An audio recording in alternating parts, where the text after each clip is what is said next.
Hello, everyone. We're going to get started now with our last session for the day, which has been quite a day of just amazing presentations and topics. And this last one is, I'm really so happy we could please present this with two wonderful scholars and friends of mine here on campus who are doing some amazing work in our communities. The presenters are Sarah Mittlefehldt and Jessica Thompson, both professors here at the university. Sarah is an associate professor in Earth Environmental Geographic Sciences Department here at Northern and is a 2020-2021 Excellence in Scholarship Award recipient. Congratulations. She is working on two National Science Foundation funded projects related to wood energy in Michigan and sustainable coastal development on Lake Superior South Shore, which is what this presentation is all about. She enjoys working with students and colleagues and members of developing local solutions to global environmental challenges. And as an environmental historian, she is interested in understanding how the past can be used to inform the future. She got her BA at Carleton College, MED at some college named Harvard something. I guess it's a good school. I don't know. And a PhD at the University of Wisconsin-Madison. That's a good school. Our other presenter is Dr. Jessica Thompson, who teaches courses in environmental social responsibility, new media, and public relations. She is also a trained facilitator and mediator and holds an interdisciplinary graduate certificate in adaptive management of environmental systems. And her research is focused on team and organizational communication about complex ecological issues such as climate change resilience and sustainable development. And her recent research projects include working with interdisciplinary teams studying resilience in Mongolia, ecosystem services in the Gulf of Mexico, and building communication capacity for climate change engagement at U.S. national parks and wildlife refuges across the country. She has her BA from here at NMU, go Wildcats, MS at the University of Utah, environmental journalism, and her PhD from the University of Utah. So I welcome Jess Thompson and Sarah Mittlefehldt. And don't worry, there are people online watching. So. All right, great. Thank you for that nice introduction. Dan Truckee, our local Marquette Artist of the Year. Quite a impressive group here. And thank you all for hanging in here on a Friday afternoon. And I guess those watching online. Yeah, I'm really actually kind of excited to talk about this project that actually began before the pandemic. It seems like in another universe ago. Oh, yeah, are you guys front rows okay with the mask off? Oh, wow, that's very liberating. Wow. I have not done that on campus. Okay. All right, thanks for the feedback. So this project, Jess Thompson was PI on this project, and she got together with me and Scott Jordan, also in the College of Health and Human Performance. And it was a really cool interdisciplinary collaboration to look at how, as the slide suggests, the past, present, and future can be used to think about how do we develop on our coastline here on the south shore of Lake Superior in a sustainable manner. As Dan mentioned, I'm an environmental historian, and so I really like to think about how the past has shaped current conditions and then how we can use that to think about moving forward in a more sustainable manner. And then so Jess will take over and talk a little bit about some of our present challenges around coastal planning here on the South Shore and thinking about future scenarios based on this project, which was 3 workshops where we actually brought community members from across the county, decision makers and county officials, city officials, planning commissioners from both the city and county, and actually not just Marquette area, but all along the South Shore. We also brought in some collaborators from the University of Minnesota at Duluth and Michigan Tech and Michigan State. So it was kind of this wonderful mix of academic expertise around climate science and coastal dynamics and history and sort of the human side of planning and kind of social development as well along the south shore of Lake Superior. And so it was from these 3 workshops emerged some of the themes that we'll be talking about today. And again, I'll cover kind of the past, and then Jess will take over at the present and future. And so again, this was funded through the National Science Foundation, the Coastline and People Project. And So most people think about coastal planning and coastal development, they tend to think of, zoning codes and land ordinances and things like that that might be rules that we impose upon a landscape that influence, what people can and cannot do in our coastal zone. But when we look historically, when we really look deeply into the past, and especially, sitting here on the ancestral homelands of the Anishinaabe people, we see that generations for thousands of years have been thinking about how to use this landscape, this particular interface between our terrestrial ecosystems and our aquatic ecosystem, the coastal zone. How do we use this and try to manage it for our future generations?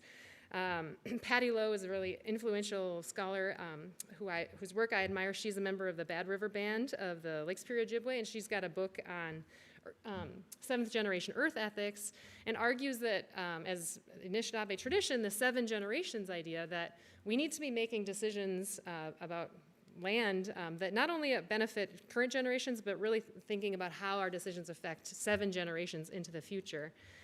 And so we were kind of inspired by that. You hear this term sustainable development a lot, but we wanted to really kind of think deeply about, well, what does that mean in this particular bioregion with the particular groups of people who've lived on this coastline for thousands of years? And so we did have tribal representatives at our workshops, and really were able to kind of engage with multidisciplinary, multicultural perspectives at some of our workshops.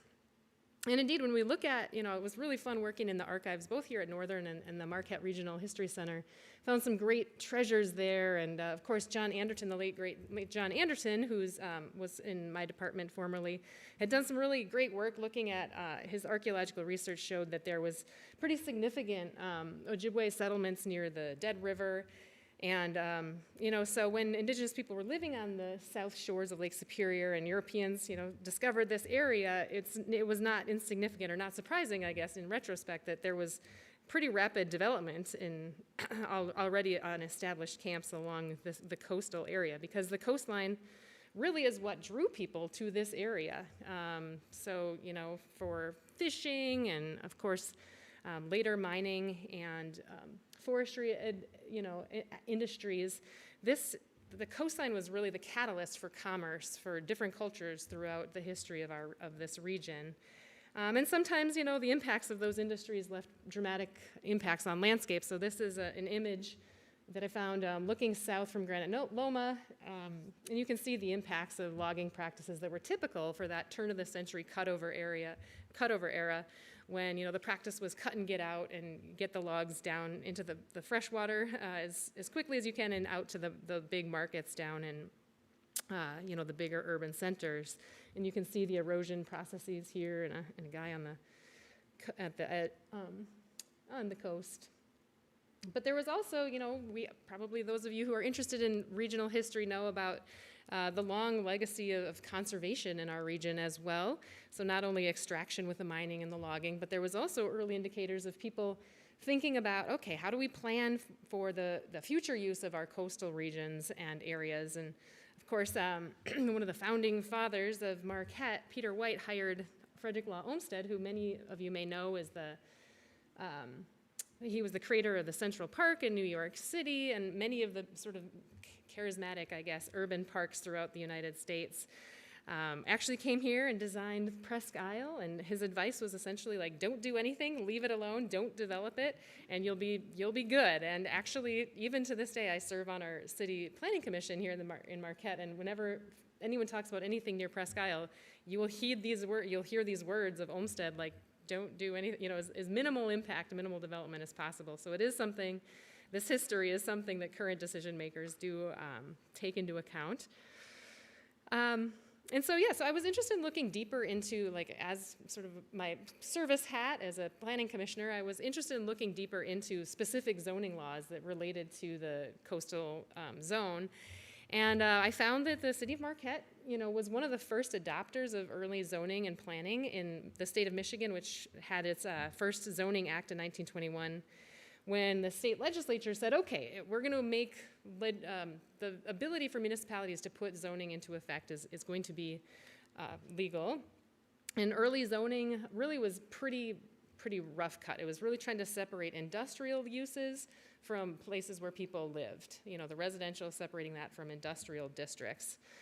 And so again, the purpose of that was to promote public health, right? So people didn't have to live next to big polluting factories, and there was safety issues around traffic and such when you have like big factories right next to residential areas. And so there was some, wasn't into the level of zoning and planning that we deal with today in 2021 is much more complex, much more different types of land uses, and there's different levels of land uses. But when you go back to 1921, it was pretty basic, and the idea was like, let's try to keep these populations healthy by separating industrial uses from residential.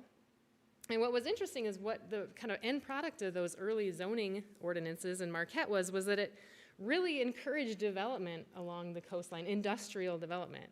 We heard in the workshops we did some interactive sort of public history exercises where we had community members map out their own, memories of this landscape and of this place, not only in their own lives, but their understanding of like broader historical dynamics. And a lot of people talked about this shift from the coastline being kind of the nasty backyard where people just dumped their old cars or their big industrial, factories. This is, of course, Cliff Dow's, to this shift that happened around the turn of the 21st century. It really wasn't until the 1990s with redevelopment efforts where it was like, no, the coastline is the front porch of our community. And it really had this shift from early zoning practices in the early 20th century that said, no, industry should be next to the coast because, dilution is the solution to pollution. So it gave us easy access to dump your tailings right into the lake there, which was a pretty common practice, not just in the South Shore of Lake Superior, but all throughout the Great Lakes and the industrial kind of Rust Belt.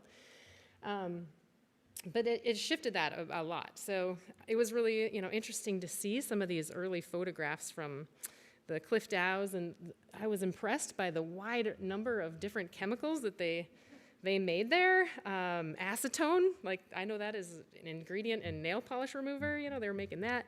Methanol, which is a liquid fuel.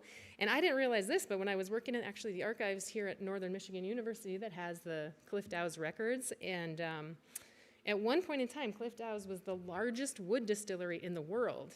And so at some point I want to come back and like dive deeper specifically into that history because that's pretty interesting. Like in the middle of the 20th century, they were turning wood, a solid fuel source, into a liquid combustible fuel source. It was pretty interesting to me. So anyway, they were doing lots of crazy stuff there. And one other interesting kind of surprising aspect I thought from this project was when I looked broadly at the kind of history of zoning and planning in the county, I found out from one of my planning colleagues that the Marquette County was the first county in the state to have a rural land use ordinance, which I don't know, like when I mentioned that to other planners, they were like, whoa, this is crazy. Like, what? That's crazy. They were doing like land use planning in 1938. And what's really crazy is if you look at this, and again, really like a really simple way of breaking down different types of land uses, they only had like pretty much, well, you can see 4 different categories. There was the city of Marquette and the city of Negaunee and Ishpeming, and then all of the like big thatching is just forestry area. And then they had like an unrestricted area, which is the area that's just blank. And a lot of this looks really reminiscent of like Oregon's smart growth policies in terms of really looking at how do you curb urban growth and contain it into certain areas. But anyway, this whole zoning code was fit on one page. That was the other thing that my planning colleagues were like impressed by. We just rewrote the City of Marquette's land development code in 2019. It's about 400 pages. And so when you look back at this very kind of elegant system, it makes you wonder, wow, yeah, it's become more complex. But another, I guess, point, not just looking at the county, but specifically for this project, the coastal regions, you could see that those were planned as recreational districts. So there was a lot of intentionality to keep the coastline set for recreational use and for public use. That's one thing that we hear a lot of also from the Planning Commission, with my Planning Commission hat on, is people really, really, really in Marquette really care about that public access to the lake shore. So really the middle of the 20th century is when the city got a little more, I guess it was just a sort of congruent with its time, but it was reflecting on early planning efforts and saying, really up until now, things have been kind of uncoordinated. Private interest has been very influential.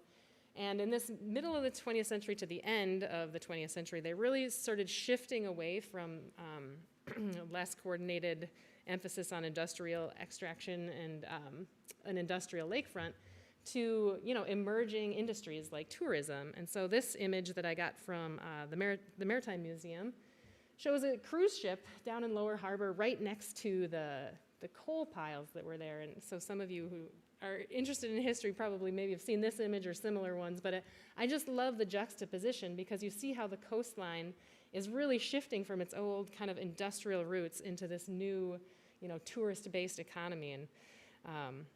And there was some interesting leaders who kind of had this vision, in particular Holly Greer.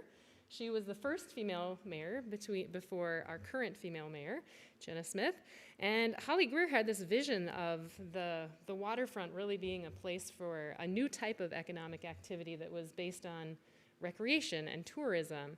And you probably have seen, if you're local here in Marquette, the Holly Greer bike path has her namesake because she really pioneered the revitalization of this is where those old coal piles were when they were turning this back into what is today Lower Harbor Playground with the wooden the wooden playground that they have there. And you can see that this is really like kind of transforming from an industrial port into what has now become kind of a recreational playground and play space. And so, by the end of the 20th century, a lot of reports and studies were being focused on trying to Marquette's economy has been changing, and people were really seeing tourism as a new kind of industry in this area. And so here's that quote that came up quite a bit in our meetings. People said that this idea of the lakeshore is becoming, again, the front porch of the city. It's something that we look to and celebrate, as opposed to putting our nasty industrial waste next to. So there's been quite a bit of coastal planning projects that have happened since 1999. Of course, the Superior Watershed Partnership has been a really active group looking at watershed management and how it affects coastal dynamics. The city of Marquette has had several different community working waterfront workshops. And what our project, again was trying to do was bring people together, because these reports have been done by a lot of different organizations. Of course, SWP is a big one, but then, the county is doing their own things, and the city has its own things. The tribes are doing their own thing. Duluth is doing its own thing. And we really were like, what would happen if we put all of these people who are trying to think about sustainable coastal development and have it focused on being informed by climate science? What would that look like? And so I think that brings me up to the present. So Jess can talk a little bit about some of the current challenges and thinking about the future. Cool. Yay. Yeah, you can see just talking through the context of development along the coast is complex enough. And now, if you layer in the impacts of a rapidly changing climate, it gets even more complicated.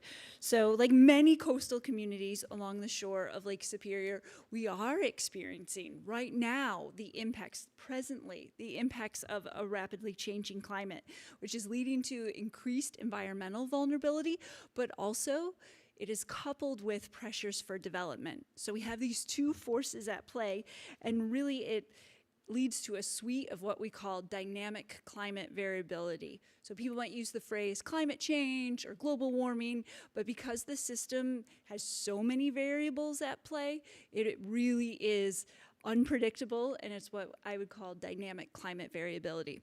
During our workshop, we brought in experts who had worked on the assessment of climate change on the Great Lakes. So the Environmental Law and Policy Center used the latest, most robust, peer-reviewed research to put together some very stark, I would say startling, data points. And these are things that are happening right now. So if we just start with air temperature, we have seen that in this region, there's been a 1.4 degrees increase just since 1985. In Marquette County, that is a 2.7 degrees within the past 50 years. So maybe during the course of your lifetime, just in this county, we've seen warming at 2.7 degrees. In parts of the western UP, it's already warmed 10 degrees, and the catch is a lot of that warming is happening at night. So the overnight lows are getting warmer. It's literally happening while we're sleeping. The predictions by the end of the century is to see a 5.7 to 9.8 degrees increase across the entire region. So we've got air temperature, and then we've got water temperature. This just came out a couple weeks ago that Lake Superior is the fastest warming lake on the planet, the fastest warming freshwater lake. In the past 100 years, Lake Superior has warmed 6.3 degrees Fahrenheit, and a majority of that warming has just happened in the past 3 decades.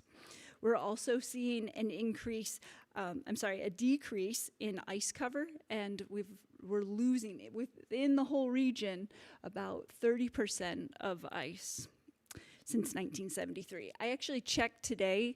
There's many great apps. There's this great buoy project, and saw that the lake is 53 degrees today. It's November 5th. The average for the lake historically has been 40 degrees. Last week, NOAA published that the surface temperature of Lake Superior this summer was 60 degrees Fahrenheit on average. So we're seeing dramatic increases. And the greatest rates, actually, surprisingly, are in these very deep regions. So we're seeing less increases right next to us, but if you look at the whole system, it is being impacted dramatically. So we've got air, water, and more water. Precipitation is a big piece of the dynamic climate system, and we've seen an increase since 1976 by 10%. So what is 10%? 10% of the rainfall in Michigan in a year is about 3 to 4 inches. And just to put that into perspective, June is our rainiest month of the year, and we get about 3.5 inches of rain. So just since 1976, we have gotten an entire extra month of rain in our year. And of the predictions going out to the end of the century are another 10%. So this means, and most of it is coming through these large storm events, and it's coming fast. So it's not like we're seeing it spread out over that month. If you remember the Father's Day flood in the Keweenaw, they got 7 inches of rain over 9 hours. So we're talking 2 months worth of rain in less than a day. That has tremendous impact on infrastructure. Another piece of the system is water levels. So the U.S. Army Corps of Engineers participated in our workshop and shared some of the latest data that they had been collecting, but they also explained how lake levels are affected. So usually the level kind of goes up in spring and summer, and then in the fall we experience what's called just fall evaporation. It's a factor of the water and air temperature, and then that helps kind of bring the lake level back down. But again, with warmer temperatures, this becomes really difficult, and what even just see the Army Corps kind of stumble over when asked, so what should we expect? Are the lakes going to stay high? Are they going to go low? And they just kind of say, oh, we don't know, right? So in 2007, Lake Superior had record lows, just the lowest that had ever been recorded. But in 2013 and 2014, it had record-breaking highs. And then in 2019, when we started this project, each month we were breaking a record for where the lake was at. This just adds complexity to the system. So again, dynamic climate variability. It's literally a perfect storm. This is a picture of stress. So if you think about all these factors combined, these changes are creating challenges for communities all around the Great Lakes region. But we're really, and you'd say, okay, Lake Superior, we're doing better than the others. We've got a bigger body of water, we're gonna be okay. But where there are population centers, Duluth, Ashland, Marquette, we are experiencing that stress. And it is because of development pressures. And as population in these areas increase, whether people coming as climate refugees or starting their retirement or even raising a family here, we have to make decisions that go way back to the planning documents that Sarah showed us. So this was a critical part of our workshop series, and it helped to frame what do we do next. So we asked many of our stakeholders, we had both surveys and focus groups, what are they seeing? What are some changes that they've noticed just in their time? Some people who had only lived here a few years, some people who had been here their entire life, and they really were aware of coastal changes, whether it was property loss, beach erosion, road damage. These were concerns that they had. Also, more than 60% of our respondents or participants didn't feel that we were really prepared for the coastal hazards ahead. We asked, what are your number one concerns? Like, what things should we be really focused on? And overwhelmingly, it's about safety and access. We want to keep these beaches available and safe. So we used a process called scenario planning, and this is just a way to talk about different futures and what the future might hold. From the previous research, we knew that climate intensity and development intensity were our two biggest questions, and we weren't quite sure what would happen if climate change continues to threaten the area, and if development pressures continue to threat. I hate to use the word threaten, but put pressure on our decision-making structures. So using the research that we had access to in the adaptation planning and climate resilience literature, we built these 4 scenarios. And I just want to talk briefly about what these scenarios are. Scenarios aren't, we're not predicting the future. We're just saying the future could happen a lot of different ways, and it could look like this. So one way is through managed retreat. And this would mean like climate impacts intensify, but so does development, and essentially we have to move things back. We saw this with Lakeshore Boulevard. If you got one of our Coastlines and People books, you can see we moved this road back. I think it was a $3 million per mile project. And that is a perfect example of managed retreat. It's very popular along the eastern seaboard in communities that are feeling sea level rise right at their back door. Opposite of that, really, at the other end of the spectrum is an armored shore. So just for perspective, 85% of Ohio's coastline is armored. Armored means that we go to war with the shore. We use concrete, riprap, we build break walls. It's called hard stabilization. And it adds to safety, right? It secures whatever assets you have on the coast.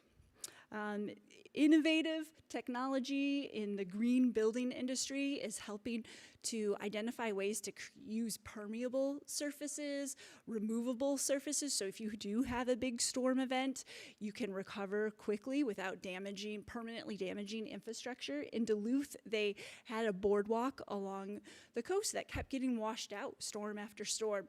And instead of rebuilding it with concrete, they created these permeable slats that can be rolled up, but it also allows water to go through and then return to the lake. So it becomes a breathable barrier that can absorb a storm without fully damaging and requiring massive rebuilds. And then the last one is a passive approach. We literally do nothing. We let it be. We don't move stuff or add infrastructure. We just say the lake will do what she will do, and that will be what it will be. So we can talk about these scenarios kind of hypothetically, but what we found to be really useful for our workshop participants was to contextualize them into actual locations. So we created 3 archetypes of places that resemble communities along the south shore of Lake Superior. One being a post-industrial river mouth, so an area that has maybe a river that meets Lake Superior, but it has historically been a site of manufacturing, or maybe like coal, or I don't know, just imagine something, if you can, that resembles something close to here. Maybe there's adjacent forests, wetlands, communities, but it predominantly had this history of being a manufacturing site. So there might be contaminants in the soil. And what we did with this incredible design team from Studio Rad, Joy Cardillo and Joe Ram, is create these pictures. And so using research and stakeholder input, we said, what would it look like if we were to reimagine an industrial site? We could call it a modern manufacturing district. Reuse buildings that we can, use some green technology, bioswales and wetlands, make sure surfaces are permeable and living, breathable, using renewable energy, increasing efficiency, adding mixed-use space. So all these pictures did was illustrate the conversations that were happening in our workshops so people could start to see what it might look like in action. Our second archetype was a downtown district, so a community that really does have its front door facing the lake. Maybe it did have some industry there, neighborhoods, and what the community has said is we want access. We want that to maintain its public appeal. We want it to be a space, but we also need to protect it. So this one might require a combination of hard stabilization or an armored shore with, concrete and break walls so that people could be able to visit in public spaces without worrying about infrastructure being damaged. And then our last archetype was a critical infrastructure, a thoroughfare. So if you think about if you're driving into Marquette along M41 and 28 where they're joined and there's a bike path, what we had discovered is like water, sewer, electricity run under these roads, and if the lake keeps creeping in closer, it threatens this critical infrastructure. So we need to be able to protect critical infrastructure so that it doesn't go out to sea with a big storm event.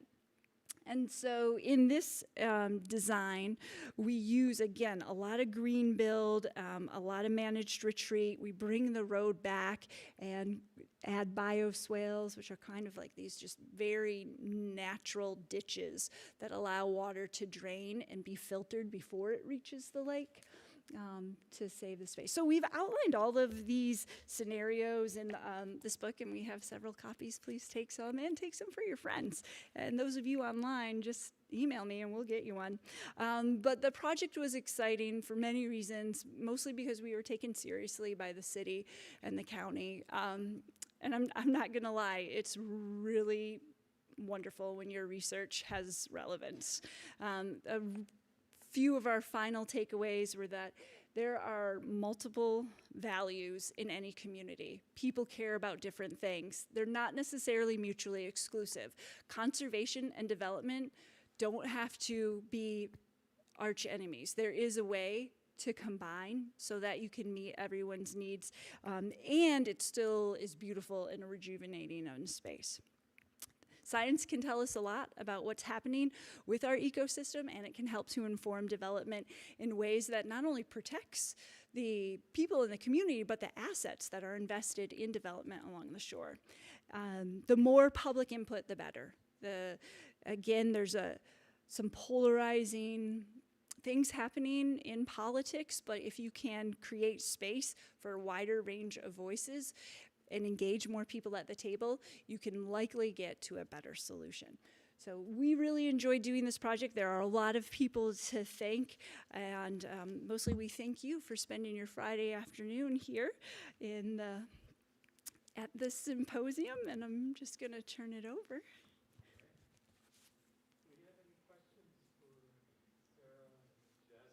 So them. Anyone have any questions? Yeah? Just so the folks online can hear. All right. I'm just curious, in exploring these different scenarios and the post-industrial ones and various development scenarios, did you all get into the issue of ground contaminants, which I know is an issue in Marquette and lots of other places where you have these post-industrial communities and may limit what you can do with some of those? Yeah, in fact, we explored phytoremediation and using the planting of all different species of trees and mushrooms to actually filter the minerals and the contaminants out of the soil. In fact, last week I was at a meeting at Invent at NMU where they're working with KBIC and then a Detroit manufacturer to explore the potential for hemp to bioremediate. It grows fast and it can sequester tons of contaminants, and then it can be used to, in fact, they were using it to build concrete blocks. They're called hempcrete. So there's a lot of really exciting innovations in the green build. I'm just going to call it the green build sector. And I think they might sound crazy today, but they will be normal as we move into the next decade. Are there any other questions? I just had a little comment. In our last session, one of the things was discussions about entrepreneurship and economic growth was that the current refrain you hear is we don't want to be Traverse City. Thinking about Traverse City as a busy place, we don't want to get busy. But I lived in Traverse City before I came here, and what I saw was lack of public shoreline space. Because what they did is the townships basically sold off all of the lakeshore to private development, and there's very little public access to the lake in Traverse City, and Traverse City folks very much envy Marquette because we have this access to the shoreline still, and so I think that's more the refrain for me. Don't let it all be developed. That would be terrible. Yeah, because it's just an important part of our identity is that front porch, as you say. But are there any other comments or questions? Yeah. Everyone, I've been here 15 years. We were all kind of shocked when they built these hotels and condos, and they say, "Oh, we're just going to do it on, this the south side of downtown." But I'm afraid that it's just inevitable that they're going to start wanting to build the stuff, and then what are we going to do to actually stop that? And it's like, what are we? Well, we're lucky because Sarah's on the planning committee, so.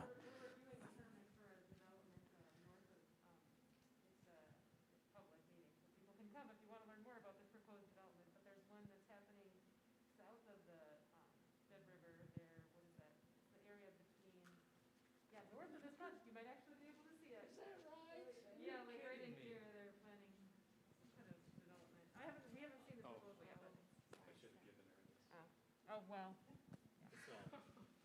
Well, some of we citizens don't hear about this. I haven't heard about it. It's like, hey, it'll be a shock when they start building the place. Yeah, well, we all have to be aware, don't we, of what's going on, and yeah. Do you have another comment? No? Okay, I thought you were asking a question. I will say that even though, we will inevitably see more development along the coastline, and again, just like to echo what Jess said, is one of the big issues, we talked about in this thing is sustainable development. We're not anti-development. We want to see development. And one thing that Marquette has already done is the beach is all zoned for conservation recreation, so there will be never any development on the east side of the bike path. So that area will be protected. But what happens on the west side of the bike path, that will be an interesting conundrum, and we're already seeing it, so it's interesting times. I think you should identify that as Founders Landing because that's what it is. Most people won't recognize it, I don't think, even though they're familiar with Founders Landing.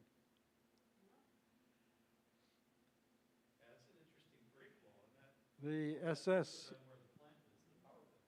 SS Florida broke up, and part of it came ashore at that spot where the rock is in 1800 something or other.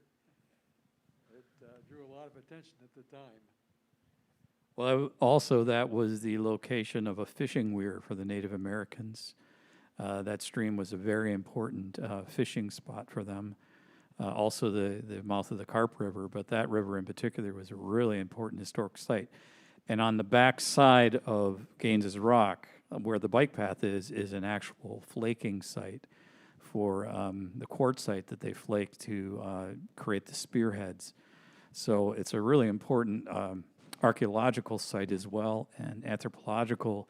And this is something that the city is starting to work more on, is identifying where these sites are, determining whether or not we should interpret them or how we should protect them, but make people a little bit more aware of just the archaeological history and the cultural history of the Anishinaabe in the area. Because we think of this as Founders Landing, this is where Peter White showed up in the boat with the Hoax, and it's true, that's where it happened. But there's centuries of existence and occupation here by the Anishinaabe people on this very site. So it's something we need to do better, a story we need to tell better.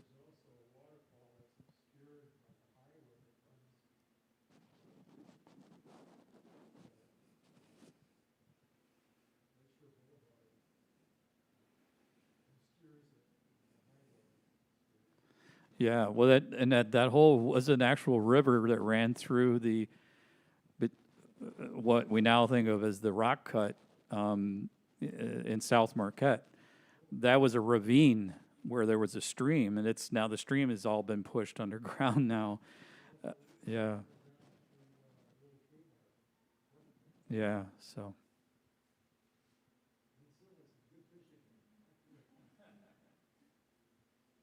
Are there any other questions or comments? Well, I'm not surprised if not, because you guys have done such an amazing job. So thank you all for coming. Thanks for everyone coming today. We appreciate it. Thanks, everybody online.